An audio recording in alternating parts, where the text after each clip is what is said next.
Hello, hello. Good morning, good afternoon. Meron na akong mga gift ko sa sarili ko naman. 2023.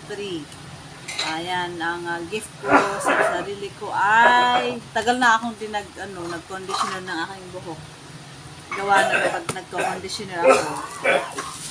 Kailangan matagal ako sa CR sa palikuran. Ito naman yung binili ko rin na panibagong short, parang mas malalaki na siya compare sa mga nakaraan. Maganda to kasi hindi siya nabakat na bakat yung sa harap, nakitang-kita agad.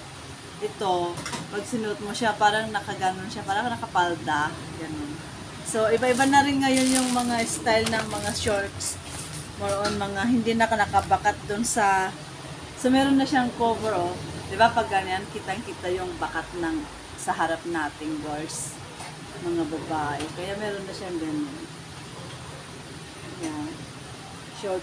Shorts po siya, pero pag sa harap, akala mo yung nakapalda ka lang. Regalo ko sa sarili ko this December 2023. Diba last year, kung naalala nyo, nag-vlog din ako ng regalo ko sa sarili ko. So, hindi rin pwedeng wala ngayon. So, yan. Ito naman. Siguro, ibigay ko na lang sa aking hipag ito. Kasi may ganito siyang damit. Parehas kami. Ibigay ko na lang sa kanya para naman may gift ko ako sa kanya. So, yan. Ibigay ko sa kanya yan. Ito na lang sa akin ng mga plain color.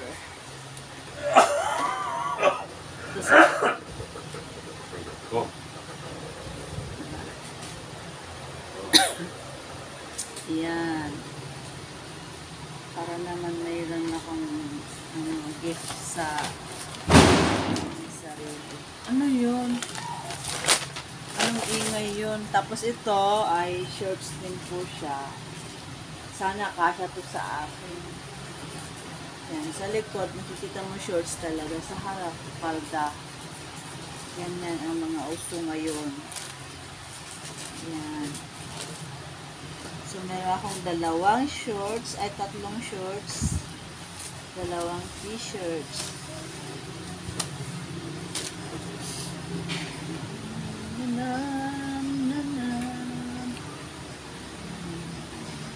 Try ko nga ito kung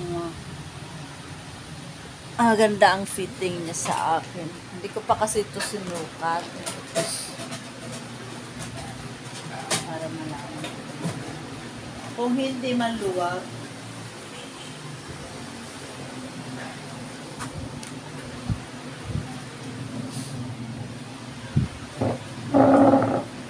hirap na sinisipon. Yan. O, okay, diba? Okay. Okay siya? Kala mo nakapalda siya. Ganda. Para maano. Yan. Yan guys. Oh, yan. Yan. Kala mo may pet. Yan. Para naman tapos yung isa. Maganda ba ni sa likod? Maganda ba? Parang palda nga tignan. Naman ay dami kong regalo sa sarili ko this year. Yan, syempre yung diba? Kala mo lang nakapalda. Parang naman di ako laging ganda ng fitting niya. Kahit wala kang puwet, nagkakapwet ka dito. Dahil ito yung sinasabi ko sa inyo na shorts na hindi siya bakat na bakat sa harap mo.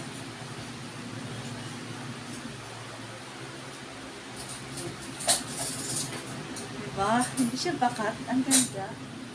Ang ganda, honey. Tignan mo. Okay lahat. Ang binili ko, okay lahat. Thank you, Lord. Tapos yung aking t-shirts.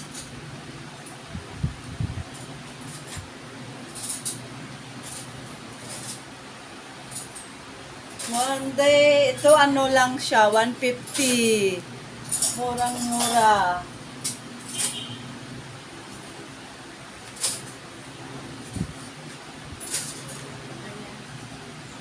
Ano sukit? Sukit siya.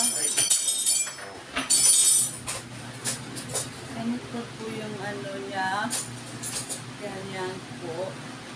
Tapos, siguro pwede.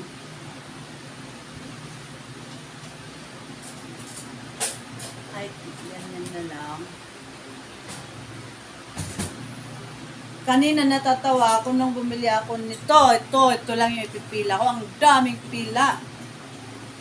Sobrang daming pila. Alam mo yun, ito lang. Tapos, kahit saan ako umikot, maraming pila. Tapos, meron ako nakita pang-apat siya sa pila. Ang bitbit niya lang ay kulay. Ang bitbit niya lang ay, ano yun? Yung bitbit niya, tsinelas. Yung tsinelas na bitbit niya, sabi ko, ako na lang ang ako na lang ang magbayad, pipila na lang ako dyan. So, sa madaling salita, ako yung pumila sa pila niya. Tapos kinuha ko na lang niya yung bit-bit niyang tsinelas. May edad na yun, siguro nasa 50 na yung babaeng yun, 50 plus. Ate, ako na lang ang pipila dyan. Ako na lang magbayad sa'yo, sabi ko. Tapos nung nasa counter na ako, binibigyan. Nakakatuwa siya kasi, di ba, hindi siya yung mapagsamantalang tao na, o sige, parang ganon. Siya, nung magbabayad na ako sa counter, binibigay niya yung 200. Sabi ko, hindi na, ako na po yung magbabayad kasi, ang kapalit naman kasi nun, ako na yung, hindi na ako pumila sa dulo-dulo, doon na ako sa kanyang So, parang pa-Christmas ko na lang din sa kanya. Masaya din siya na, ay, thank you. Gumanyan. Hindi niya inasahan na may ganun gagawa sa kanya. Malit na bagay, pero syempre, alam mo yung mas maano pa sila eh. Yung kahit na yung ganun, mas na-appreciate pa nila yung ganun, diba? Nakakatuwa rin kasi, nakapag-share tayo ng kahit paano doon sa alin na napasaya natin yung kanyang Christmas, di ba? Chinelas na Christmasan ko ng chinelas. Merry Christmas sa ating lahat, sa ating mga kapatid na Kristiyano dyan, sa kapatid natin na Muslim. Merry Christmas po sa lahat ng mga nanonood ng ating YouTube channel, mga kapamilya ko, sa mga kapatid ko, mga kaibigan ko. At shout out sa inyong lahat. Enjoy the season, enjoy the love, enjoy the family, yung ano ba to, yung family quality time, ganyan. Ngayon lang kami nakapag-date ng asawa ko na kaming dalawa lang kasi yung anak ko pumunta siya doon kasama ng mga tiyahin niya doon sa Winford, diyan sila nag-check-in. So kaming dalawa lang ng asawa ko dito. So ang binili pala namin para sa Christmas, yung salubong ng yung ganun ay barbecue. Ano pa ito? Yan yung mga handa namin para sa Pasko. Yan, kung nakikita nyo yan. Tapos ito. Tapos nakipapansin nyo yung aking ref is bago siya. Regalo ko rin sa sarili ko yan at sa aking pamilya yan. Yan yung aking ginawa kanina na potato salad. Kasi yan lang, simple lang po yung aming pagsasaluhan. Yan, wala nang laman to. Wala na. O sayang, naka-off yun. Naka-on yung hindi ako nakabili ng mga merienda namin. Yung asawa ko, dalawa lang kami. Kaya hali sana ito, kaso wala siya. Bumili na rin kami ng mga tinapay. Just in case walang mabilhan, wala nang Andito yung luma ko na, hindi ka naman luma, bago lang din to yung Binili ko yun sa hipag ko, 5,000 lang niya binenta sa akin. Parang Christmas din na. Ito naman, mga tirang sabaw. Yan. Yan lang. So, dito yung aming kaunting mga frozen. Mas maganda yon. Yung isa kasi non-frozen, hindi na nag-yellow, hindi ko kailangan tanggalin yung tube, yung ano. So, wala nang itlog. Last na yung itlog na natin kanina. Bili na lang ulit tayo dun sa ano, Alphamart. Yan. Ang gulo ng aming ano. Okay, yun lang po yung aming vlog for today. Habang naglalaba kami ng asawa ko, kami maglalaba eh. Ayan eh. Bye-bye! Merry Bye-bye. Christmas! Merry Christmas sa inyo. Thank you for your Merry Christmas po! support lagi. Yes, support nyo sa amin. Thank you so much and God bless po. Sana'y maging masaya ang ating Pasko. Maliit man o malaki ang ating mga natatanggap na biyaya. Ay, magpasalamat pa rin tayo sa Panginoon. Importante kanina, nakakatuwa kasi paggising ko parang, alam mo yung may nararamdaman ka, pero ang daming ginawa ng Diyos na pabor sa akin kahapon. Kasi nung nagtitinda ako ng bulaklak, sobrang tumal po talaga ng bulaklak. Lahat ng ano, alam ko Diyos yung nagbigay sa akin ng mga wisdom. So, sobrang malakas ang hangin. Pag dinisplay ko siya, baka malanta ka agad yung bulaklak. So, ang ginawa ko, binalot ko siya ng 10 bawat 10 tali, bawat ano, nakatali siya, binalot ko. Bawat balot, naka 10 dosena yun. Hindi na ako nag-display ng ano.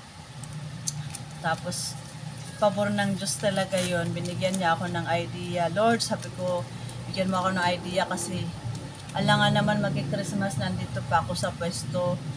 Tapos, pamilya ko, hindi ko man nakakasama sa Pasko. Sabi ko, kaya nakapaubos naman ako, awan ng Diyos. Talagang papuri talaga sa Diyos ang lahat. Sa Kanya yung papuri talaga. Binibigyan tayo ng wisdom. Ay, napaubos ko. Kahit hindi mahal yung bulaklak ng nabenta kasi mura talaga ang bilihan, ang bentahan. Napaubos ko, yun yung importante. Makasama natin yung mahal natin sa buhay sa araw ng Pasko, yung 23, 24, 25, yung ganyan. Kasi yung asawa ko, wala siyang pasok ngayon, hanggang 26 na po yung pasok nila. Kaya yun, ginawan ko ng paraan. Thank you Lord, and thank you sa mga biyaya ng Diyos na binibigay niya sa atin kahit na maliit man. Yun, sabi ko, dapat maging mapagpasalamat tayo sa lahat ng meron tayo na binibigay ng Diyos. Ayan.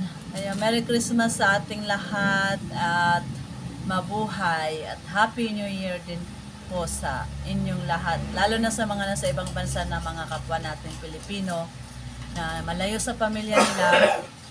Sana ay